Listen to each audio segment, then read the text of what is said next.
Waldy and Bendy. Hello and welcome to the podcast that could not stop, Waldy and Bendy's adventures in art.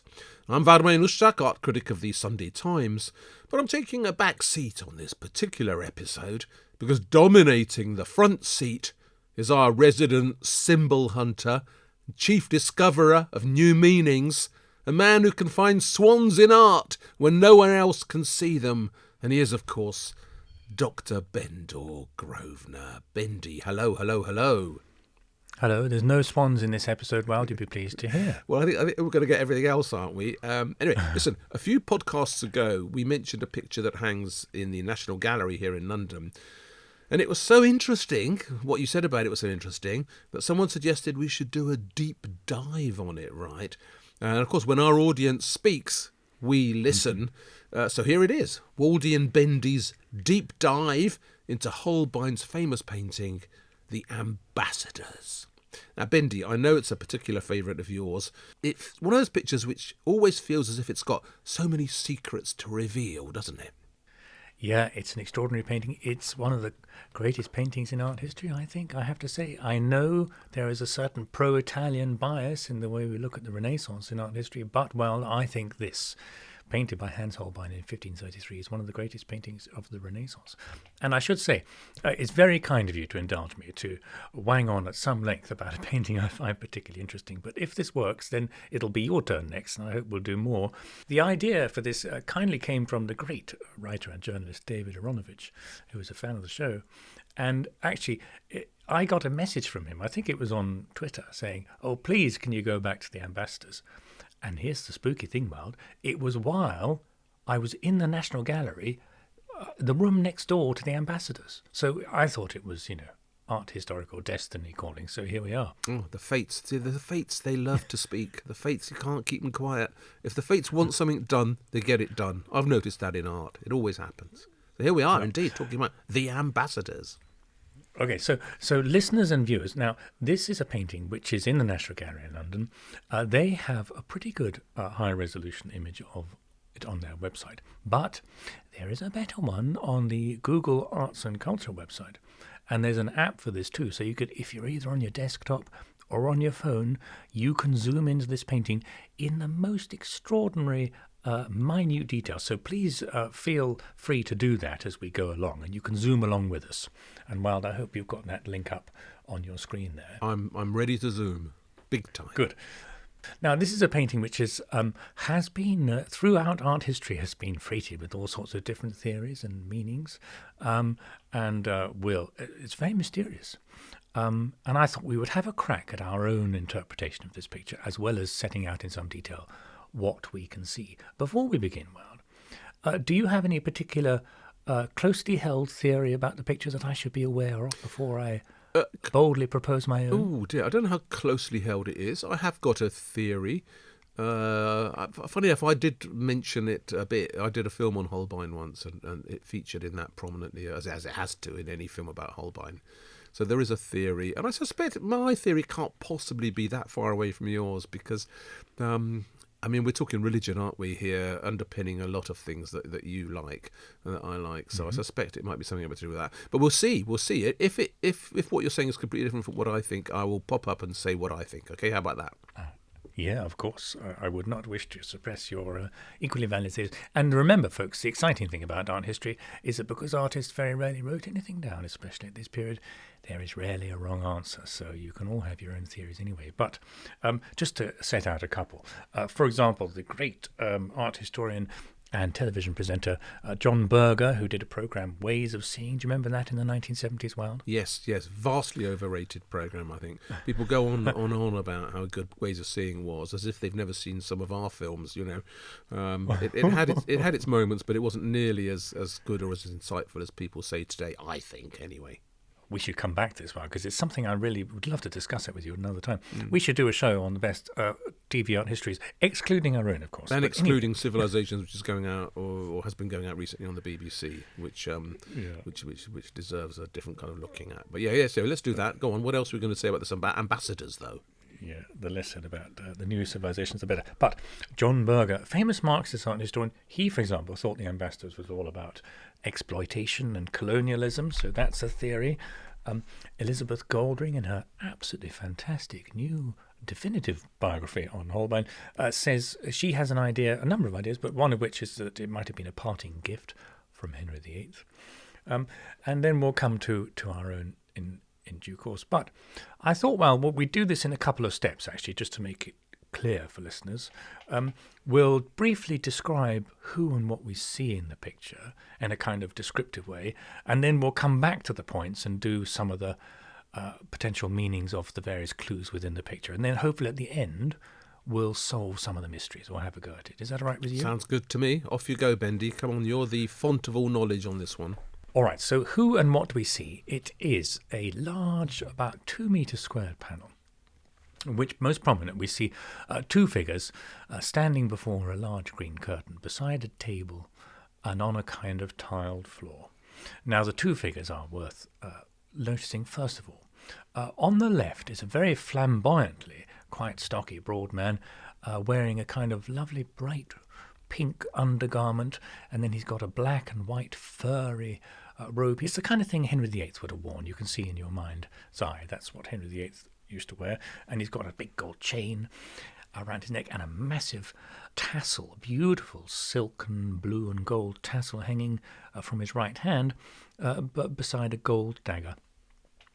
And on the right is a slightly, I would say, younger fellow, slimmer, more knowledgeable. He's got a kind of scholar's hat on. He's more soberly attired. Well, so those are the contrasts between the two cities in the picture there. Well, and do you know, well, here's a secret. I like to think it's actually sometimes a representation of you and I, and I would be the fellow, the scholarly, slim one on the right. What do you think? I think that's absolute BS, if you must know, Bendor. Why on earth would I be the more portly guy in the Henry VIII outfit on the left, while you're the scholarly thin one? That's just a big gold chain. That's anti-Polish prejudice speaking there, I feel. You love a big gold chain, but anyway. Okay, now, a crucial thing we should just talk about. They're on this tiled floor, and in the corner on the left-hand side, you can zoom in on the tiled floor, we see Holbein's signature. It's in the shadows, his signature, but for him it's a pretty prominent signature, and it tells us, very importantly, the date of the painting, 1533.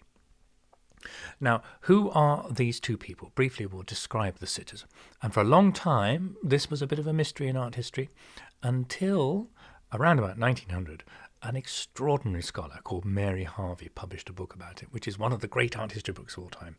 And she very patiently and diligently researched all the facts and firmly identified, I think, the sitters as, on the left, the French ambassador to London at the time, Jean de Dinteville.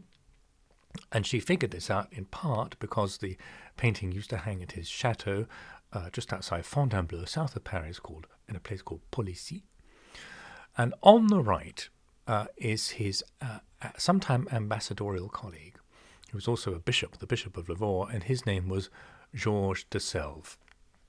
And so both of these were occasional ambassadors, hence the title of the painting. Bendy, in that fabulous book, wasn't what triggered her understanding of who they were one of the globes? There's two globes in the picture on the tables, but the one at the bottom, the terrestrial globe, didn't it have the names of these two French cities that they came from on it? And that this was unusual because it was, although they were slightly in the wrong place, to have them on that globe felt incredibly significant. So she looked up these two place names and decided that the people in the picture must in some way be related to them, and ended up with those identifications about these sitters. Is that right? Yes, you're quite right, Wild. And that, in fact, well, let's jump then to the items on the table, because as you say, the globe is a key thing on the table. There's two levels to the table, Wild. Let's start at the bottom then. And actually, let's start with that globe because it's on the left. And we can go from left to right. So the globe, you can zoom in on the globe. And Europe is marked out quite clearly. That's what we're supposed to be seeing. And the great capitals of Europe are marked out. Paris, London, of course. And then, as you say, quite unusually, this very small place called Policy is also marked with a dot. So we're supposed to be able to see that policy is important for the sitter of the painting. And we also note, well, that this globe shows the world upside down, We'll come back to that point later on. Just before the globe, on the bottom of the shelf, there is a red book. And this is, in fact, because Holbein is such an extraordinary painter, we can actually zoom in to the pages of this book and the page number of the book, and someone has been able to identify what the book is. How about that? It's a German measuring, sort of mathematical manual by a German writer called Peter Appian. And we'll come back to precisely what it says later on. Now, in it, appropriately for the subject matter of the book, is a pair of dividers. That's that kind of square wooden thing you see, or probably metal actually, dividing the pages of the book. And this was the basic measuring instrument of the Renaissance. Next to that, Wild, we have a lute. Now, you're a musician. I know you play the guitar. Yeah. Can you play the lute? Well, the lute isn't on the new single by the Singing Art Critics, Come On, It's Christmas, but it should be. I can't play the lute. It's got too many strings for me, but also I can't play this one because it's got a broken string, Bendy, and although I've broken many a string in my time on my guitars, I can't play a lute with a broken string. What I do know is that broken string is significant. Yeah, it's got a broken string, well observed. It's when you're standing in front of the picture, you can't really see it. It does require close attention, but obviously, if you're zooming in online, folks, you can see the broken string painted very beautifully. Actually, just with one broken string for an instrument like that, could you sort of carry on playing it, or does that render the whole thing unplayable? Well, somebody talented could play, but I mean, the thing is that it's basically a strumming instrument, wasn't it? The lute is strummed rather than picked out tunes. So it's a bit like if you've got a lead guitarist playing a solo and it goes bing, bing, ding, ding, ding, ding, ding, you could probably get away with a broken string. But if you're trying to create nice rhythms with it, no. So, I mean, it's definitely not good, particularly in terms of Renaissance music, to have a broken string. So this lute is damaged beyond harmony, if you like.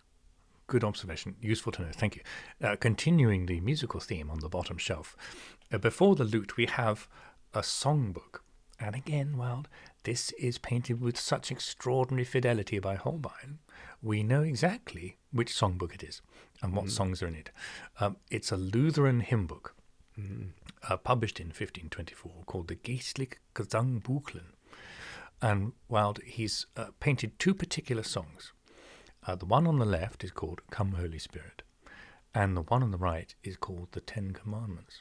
Now, if you had the actual book in front of you, Wild, you would see that in reality, in actual life, these two songs are not on adjoining pages, so they have been chosen deliberately by Holbein and or the patron for us to see. Well, it's a Lutheran songbook. Now, we're talking something deep here because, of course, Luther, as the instigator of the Protestant Revolution, his songbook is not an everyday songbook that you'd expect to see in the hands of a French ambassador. So that, too, I think, adds up to another layer of the meanings here, the Lutheran songbook. Yes, we shall come back to Lutheranism shortly. But we notice, Wild, that beside the hymn book is a flute case, which is supposed to hold 5 flutes, but one flute is missing. And it's interesting to note that the hymn book is for 5 voices, the 5 voices in a choir. So, in the flute case, one of them is missing. There's only 4 flutes in a flute case for 5 flutes. So we probably think there's something to infer from this one. Broken string, missing flute. Oh, yes, we're getting somewhere here. Should we move to the top of the table? And I think we should first actually appreciate, before we look at what's on the table, we should appreciate the carpet beneath them. And well, if you've ever stood in front of this picture like I have, or if you can zoom in online on the carpet, it is the most mesmerically painted thing, don't you think? It is. I've stood and looked at that carpet, and literally my eye has not been able to compute that it's not a real carpet, isn't it?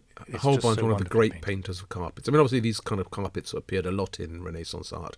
They were such an obvious sign of wealth. And they're very expensive. You can only buy them imported from abroad, from the Middle East, where they were made. So, these sort of Turkish carpets, as they were always called, even though they weren't all from Turkey, they have a big presence in Renaissance art, and nobody did them better than Holbein. Yeah. And of course, because they were very valuable, they would have been used as tablecloths and not to walk on. Exactly that. Yeah. So let's have a look then at some of the items on the table. Should we go from left to right again? Yep. Beside Jean de Danville on the left-hand side, partly covered by his elbow, is a beautifully painted celestial globe. So we've got various. Now, is it astrology? Is things like star signs and Capricorns, isn't it? Astrology is star signs, and you're into astronomy, though, aren't you? Well, although in those days, I think the divide between the two wasn't as fixed as it is today. Yes, I think that's a very, very important point to remind us all about, that astrology and astronomy were kind of the same thing then. So this is a celestial globe for seeing the star signs in the sky. And then beside that, we've got various measuring things, astrological tools. So the next thing along is a cylindrical sundial. Unlike a flat sundial, a cylindrical sundial allows you to tell the time wherever the sun is in the sky in the season. So if it's higher or lower in summer or winter, you can still tell the time. The next thing is a quadrant, and that was to measure angles in the sky. Beside that kind of thing, which multi-sided object, is a polyhedral sundial. And this allows you to tell the time at different latitudes. And the last and most extraordinary thing on the right here, it looks like it's about to fall over, but it's at an angle deliberately, is called a torquetum weld. Have you ever seen a torquetum? No, only in this picture. Yeah, there's very few of them around still. But this was a very precisely made device, of course, which lets you translate what you saw in the sky into the various different celestial coordinate systems, that is, the language of astronomy and astrology. If you wanted to use a star's position to look at a star sign, it tells you one reference, and if you wanted to use it to tell a latitude and longitude, it tells you a different number at the same time. These things are all incredibly difficult to use. I mean, I've done a couple of things where I've tried to use an instrument called an astrolabe, invented by the Muslims, in fact, Islamic instrument, but then used in Renaissance art to measure out where you were in relation to the stars. And the thing is, I mean, you had to be a kind of genius to be able to use these damn things in the first place. And they're so incredibly complicated and difficult and twisty. So there's a lot of brain power on the top of that table, let me tell you. Yeah, and I think we probably know where the brain power comes from. We see a lot of the same tools in Holbein's portrait of his fellow German friend in London, Nicholas Kratzer, who was working in London as the king's astronomer. And you see some of the same tools in his picture. Of course, for them to work well, you would have, when you tried to get them to work, you would have had to be outside in direct sunlight. And so there have been some brave attempts to see various codes within these tools in the picture, but actually I don't think they're really working, so we can't deduce that there's any kind of code in them because we're inside. Well, and particularly in Britain, if you took it outside in Britain, you still couldn't actually see the sky. It's far too grey here most of the time, and this was still during that ice age we've talked about before, the little ice age that swept across Europe. There wouldn't have been a lot of sky to look into, which is a long way around of saying they're definitely very symbolic. Yeah, there's two more other clues in the picture we should describe briefly before we take a step back and try and find some meaning in some of these items. The first one, I'm going to direct you to the top left-hand corner. Can you see peeping out from behind the curtain, the very top left-hand side, is half a crucifix. Do you think it's a silver crucifix? I think it's a silver crucifix, yes. It's very shadowy and it's tiny, but at the same time it's obviously massively significant because it is poking out from behind the curtain in this position where you could miss it if you're not looking carefully at the picture. But once you've noticed it, it kind of looms over the whole image in what feels like a really meaningful way, the silver crucifix. I've always thought it was really important. Yeah, and you're not wrong. We'll come back to it. But even harder to miss, actually, Weld, is this is the clue that most people fasten onto straight at the beginning when they see the picture, is the extraordinary skull. Can you see it there? Mm. The kind of skull that's painted. Now, the term in art history is anamorphosis. So that means it's painted at an angle. It goes from left to right. The skull, when we look at the painting from the front, is distorted. But if you stand, as I'm sure you have done, to the right of the picture and kind of look flat along the picture plane, then suddenly the skull pops into shape and you can see, it's a skull. Yeah, I'm surprised it's taken you so long to get to it, because most people thinking of this picture, the first thing they say, that's the one with the hidden skull. It's probably the most notorious thing about the ambassadors, is that it has this thing in it. When you were looking at it, or I don't know if you've made any films about it, but have you tried to replicate the effect of the skull and actually get it to look like a skull? Have you tried that? Not through a lens, actually. I've only stood there with my eye and seen, there's a skull. Does it work? Does it not work through a lens? No, it does. Yeah, we did it. We tried to film it, and it's very interesting because it actually only makes complete sense from a very, very specific angle. So it's not just that you stand to the right of the picture, right? So you're looking down on the right. You've also got to be slightly higher up. You have to be looking a little bit down on it for it to make sense from the side. And so the conclusion I remember we reached at the time was that it must have been made to hang in a very specific place, and that place would have been just at the bottom of a little staircase. So as you came down the staircase, hanging on the right would have been the picture, and halfway down the staircase you would have seen the skull dramatically, suddenly making sense. So that was the conclusion we reached at the time when we were trying to deal with it, this famous skull by Holbein. Yep. I think there could be something in that, Wald. We'll come back to where it probably hung in a moment. But it's interesting you say that's a really obvious thing that most people talk about. Oddly enough, for a long time, there was some discussion as to what it actually was. Someone's thought it, in the past, thought it was a fish. So it hasn't always been obvious to people. I mean, admittedly, for a while it was sort of quite damaged, but it's odd. Even if you look at the photos of the painting in its kind of pre-restoration damaged state, if you know it's a skull, you go, oh yeah, it's a skull. But it takes a lot of working out to actually realise that it's obviously You certainly a skull. don't see it when you're standing right in front. You don't see it at all. No. So yeah. No. It's not as obvious as we've come to think it is once we have that knowledge. But even once you've seen it, the whole idea of what the hell's a giant skull doing in the middle of this portrait of two people sort of popping up miraculously between them, that in itself is a massive mystery, isn't it? I mean, it's such a strange thing to do in a painting.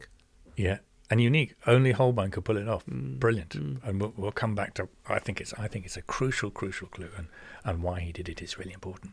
So I think that we've kind of set the scene for anyone listening. We've described in some detail what you can see.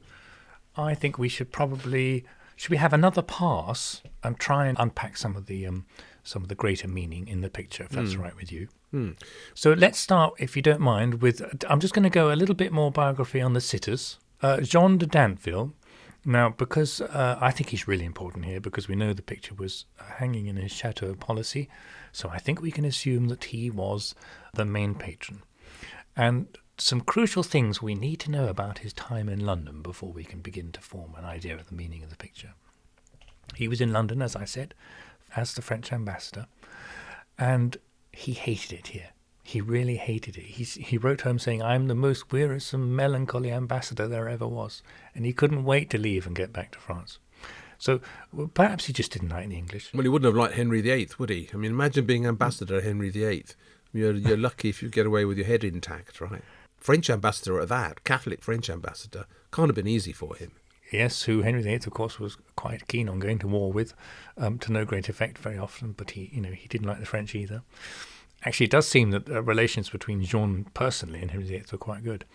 But Jean de Dinteville was bogged down in what was called Henry VIII's great matter.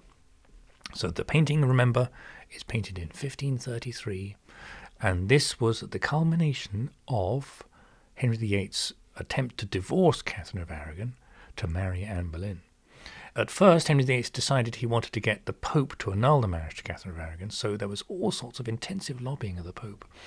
And Jean de Dinteville and the French government, the French king, were key to that. So Henry VIII placed a lot of faith in getting the French to intervene with the Pope on his behalf.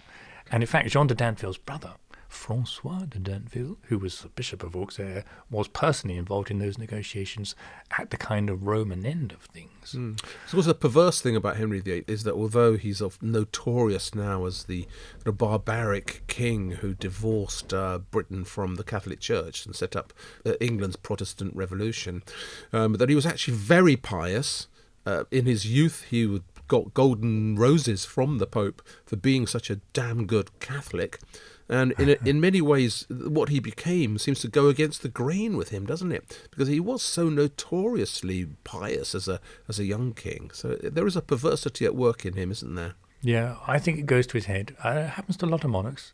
If they're pious, then they start to wonder about their own connection to God, and then they start to think they're divinely ordained, and this is the point where it all starts to go wrong. And Henry VIII is starting to imagine himself as King David, all this kind of stuff. So ultimately, of course, Jean de Dinteville's all these efforts to persuade the Pope to grant a divorce fail, and that's it. Henry VIII is going to break with Rome. He decides he's had enough, and the English Reformation, officially at least, begins when we break with Rome in 1533. And the defining moment of that, Wild, is when Anne Boleyn is crowned queen at the high altar in Westminster Abbey. And to make it such an obvious, dramatic, defining moment, Henry VIII has Anne Boleyn crowned with the crown of Edward the Confessor, which is normally reserved for the monarch themselves. And interestingly, this is really important, well, Jean de Dinteville is at that ceremony. He has to attend it. France is, along with Venice, is one of only 2 nations to actually recognise Anne as queen.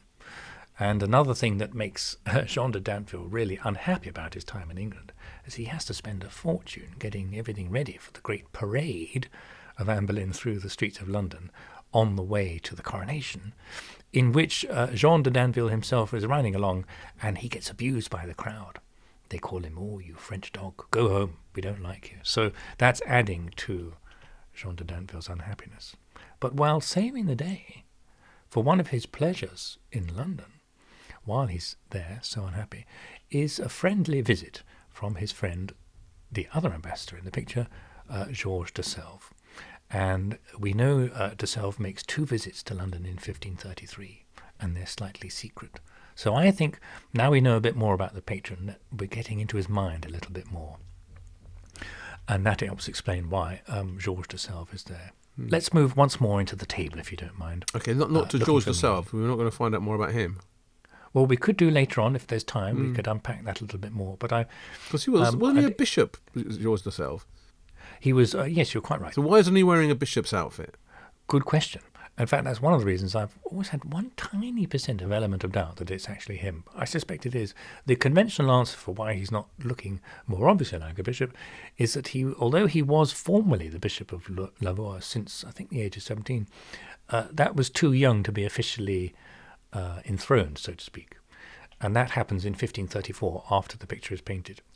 So he might not be swanning around London at the time in his full bishop's garb because he hadn't been enthroned yet. Okay, yeah, well, that makes sense. All right, yeah. So now we talked about the globe on the bottom of the table. And I think it's really important to notice that the world is upside down. And Wild, if I can invite you to, if you've got the zooming page there, can you go into the book? I can try. Yeah, I'm closer than I was. Go on. German mathematical book. If you're on the Google website, you can go in. Yeah, okay, yes, go on. Tell me what I should be discerning here. Can you see the first word at the top left-hand corner of the page? I'm going to test your reading skills of 16th century German text. I've got the wrong glasses on, Bendy. I haven't got my German 16th century text glasses on. What is it saying? The first word is dividiert. German for divided. Oh, divided, is it? I thought it might be divinity or something. Okay, divided. And we've got dividers in the book. So the world is upside down, right? Yeah. And there's division in the world. And we're moving along, to the musical instruments that you correctly deduced you couldn't play. So why is the world in disarray and disharmony?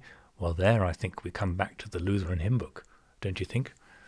So, Ben, can I mean, it's all heading to where I think it is heading. Then can I come in with my very crude interpretation, the few things that I concluded about it? Can I do that now while you go on with your big interpretation? So basically, it's obviously about religion, right? I mean, it has to be. You've got a Catholic bishop and a Catholic French ambassador to the court of Henry VIII at a time loaded with religious significance. He's just getting married to Anne Boleyn. It's all very deep and meaningful. And what I remember there's 2 things count, right, for me. One is the crucifix, top left. What the hell is a Catholic crucifix doing in the picture like this? But then, of course, it's the musical instruments, isn't it? The lute with the broken string. Lutes have always represented harmony in Renaissance art. That's their main symbolic function, to represent harmony. So broken string means disharmony. And you've got that Lutheran songbook there.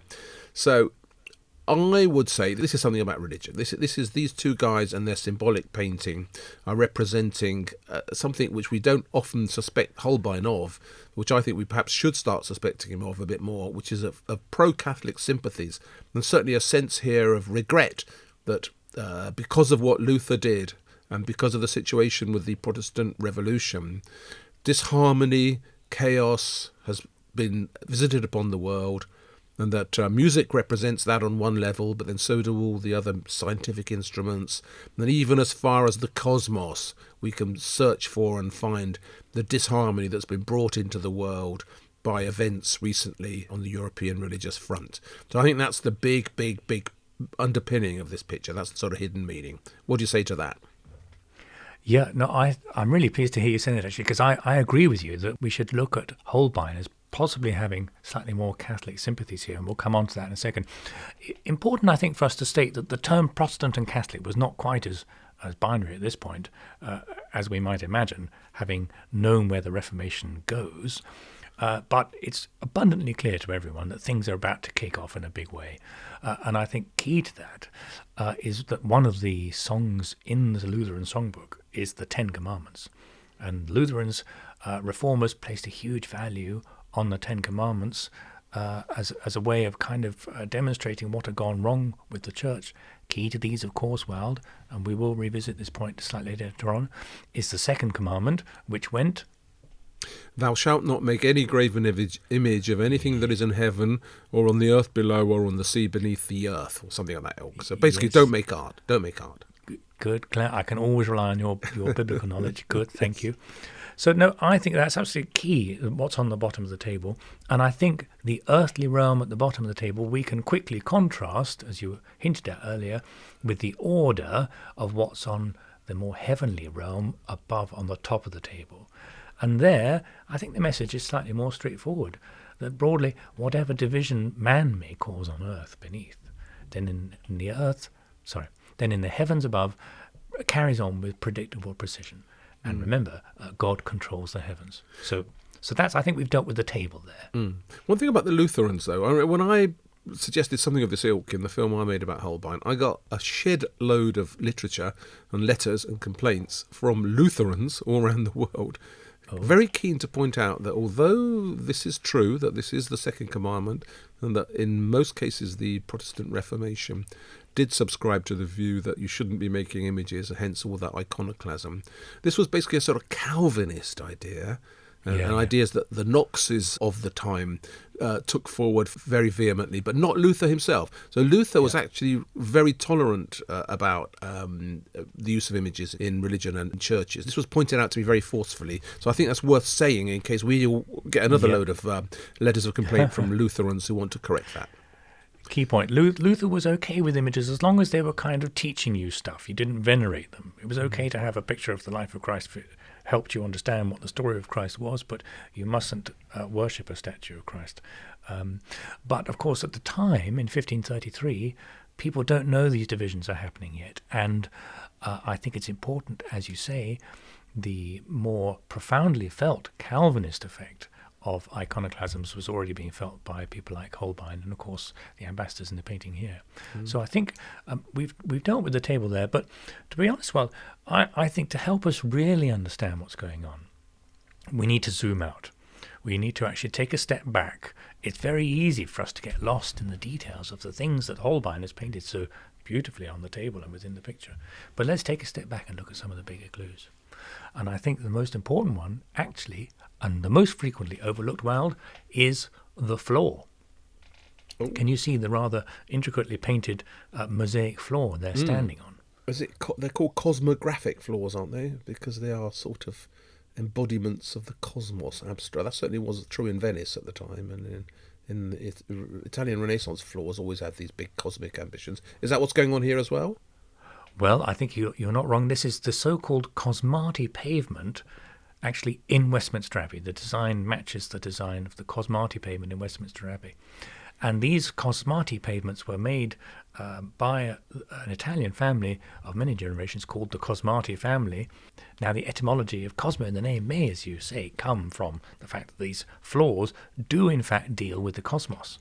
So just to recap, the cosmatic pavement we see had been laid in Westminster Abbey before the high altar back in the 1260s when Henry III was busy rebuilding Westminster Abbey. And we've covered that, in fact, on the podcast before in an earlier episode.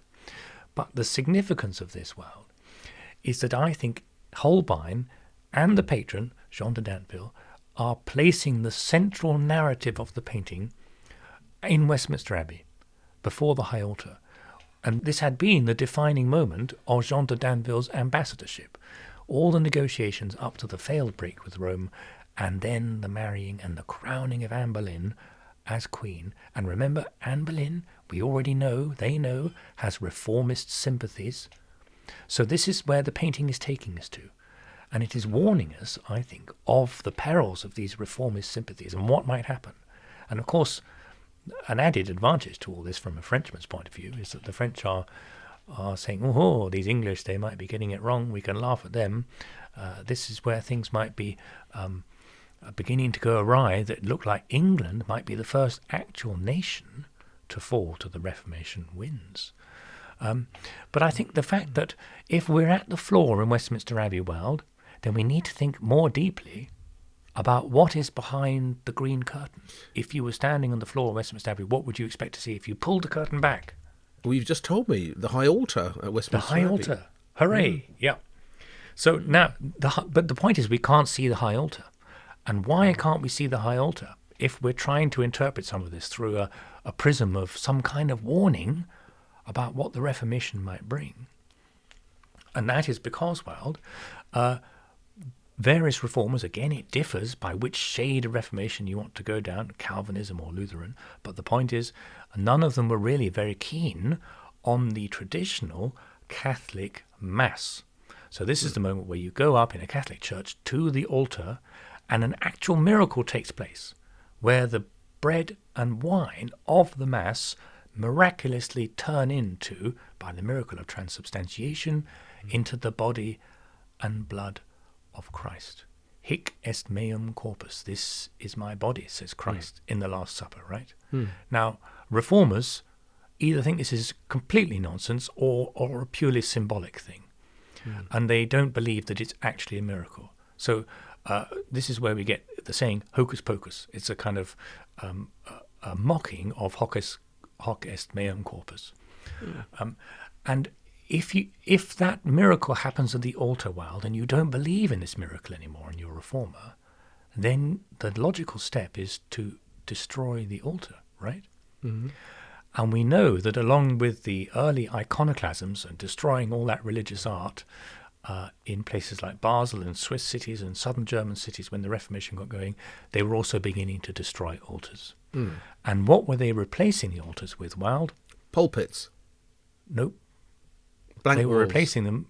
They were replacing them with communion tables, and communion tables were much simpler wooden tables, which you brought forward before the altar. You used to have them in the nave, and it symbolized that this was correcting the idea of a miracle that didn't happen, but it was preserving the idea that we celebrate the body and blood of Christ as a kind of communal, symbolic event. So you still had your communion, you still had your bread and wine, but you didn't have it at the altar, you had it at the communion table. And that, Wild, is the clue I think most people also miss when we look at the picture. We get so involved in the details of things that are on the table, we don't think about the table itself. So the table is meant to represent the wooden communion tables replacing the altars. Oh, that is exciting. No, that is a big thought. Something I've never thought about. Wow, I see exactly what you're saying, though. So they're leaning against the communion table that has replaced the high altar in the Christian church after, or was about to during the Reformation. And that does put a big new slant on things, doesn't it?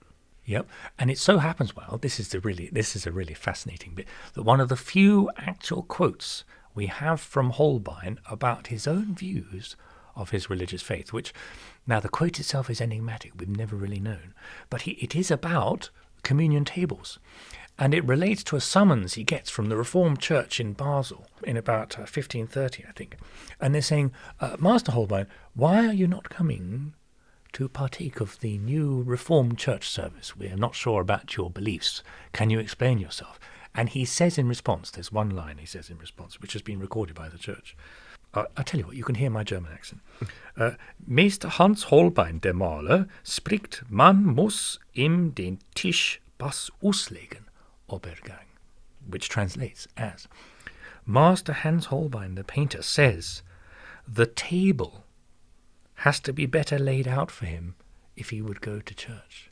The table, the communion table. So Holbein's one recorded reference about religion at this time is that he's not sure about the communion table. It sounds like he wants a little bit more decoration. He wants a little bit more altar-like business in the church. So that, I think, he wants a few scientific instruments on it, or a lute, or a globe or two, and a nice carpet. Yeah, why not decorate it, but also give it more meaning than the purely symbolic reformers wanted you to believe the altar had. So I think now are we beginning to get somewhere? I love that. No, that's a fabulous thought. And of course, it's sort of set, as it were, in between epochs, isn't it? So although we're heading towards the Protestant Reformation full time, we haven't quite left the Catholicism behind. So we're sort of in between states when things are still a bit fluid, aren't they? And nothing is fixed. Yes, absolutely. It could go either way. And I think this is where the interest in the painting between the patron, we always forget about the patron when we're talking about artists painting pictures, but the interest of the patron and the artist, I think, are coming together in the painting. That the patron, the French ambassador, and his bishoply friend, Georges de Selve, they have their own warnings to make about the perils of where the Reformation might go. And Holbein has his own warnings to make about the perils of the Reformation might go, because as an artist, religious art had been his bread and butter. And that's one of the reasons he paints so realistically, is that he had come from a long tradition of wanting to paint the miracles and the saints and the story of the Bible and Christ and the angels with such fidelity that you might think you're there, because this was an age when religion was largely visual. Believing meant seeing. But after the Reformation, believing means not seeing, because you've got the second commandment. Believing means hearing only, because all that matters is the word. And that's bad news for artists. But Holbein himself had already seen his work being destroyed in Basel, and that's one of the reasons he comes to England. His father, of course, was a religious painter of great note, interesting religious painter, and Holbein's early work was religious, the Dumbstone Madonna, etc. So he had left behind a lot to become a portraitist.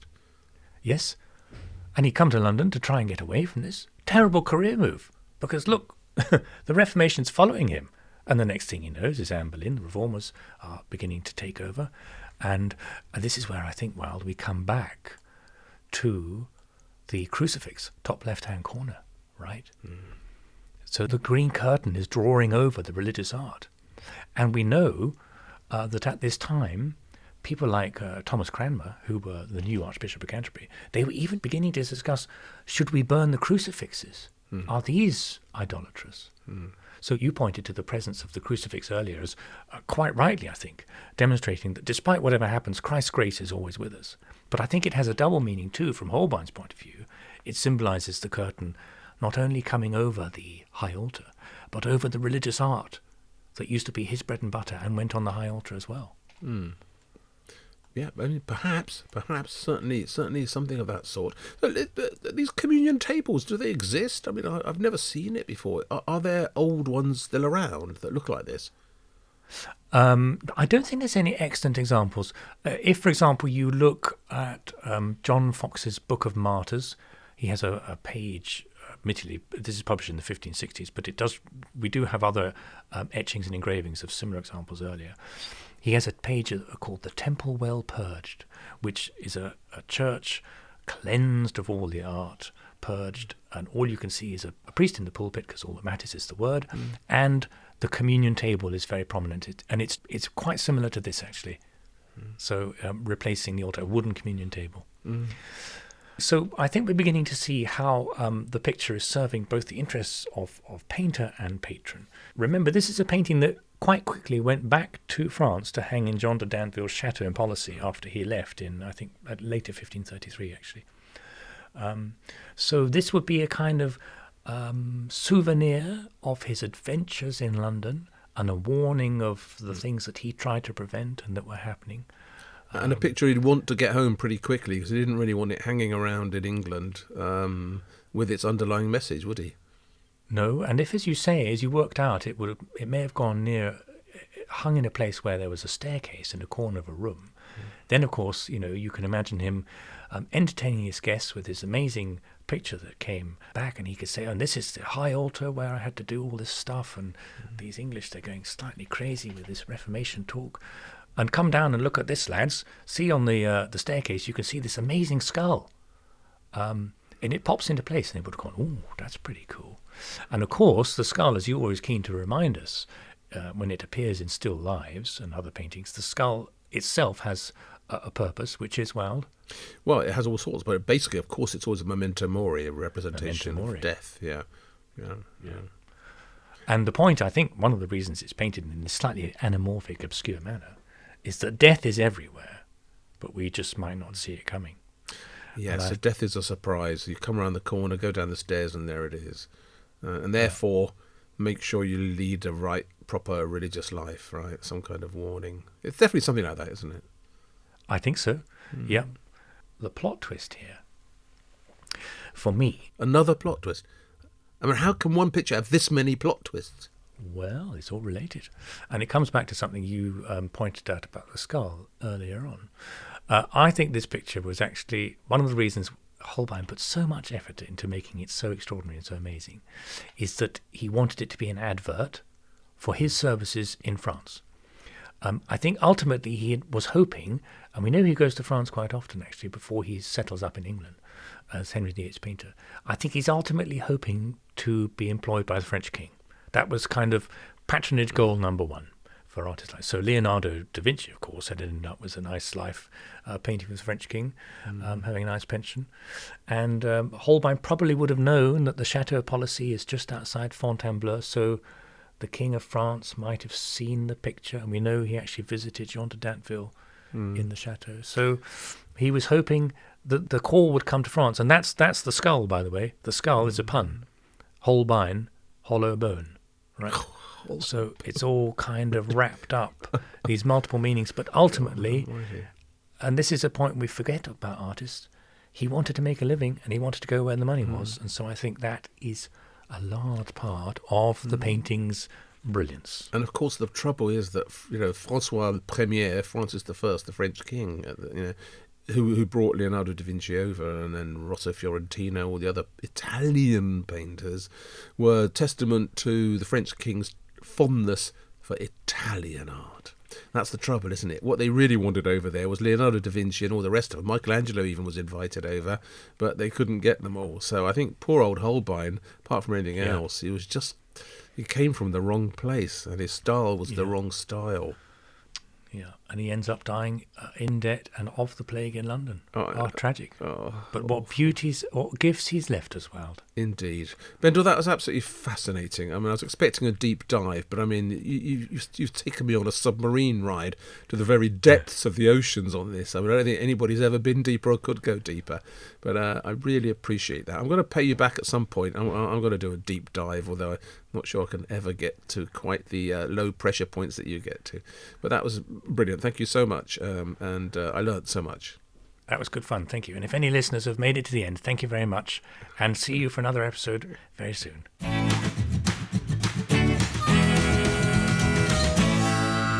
Waldy and Bendy.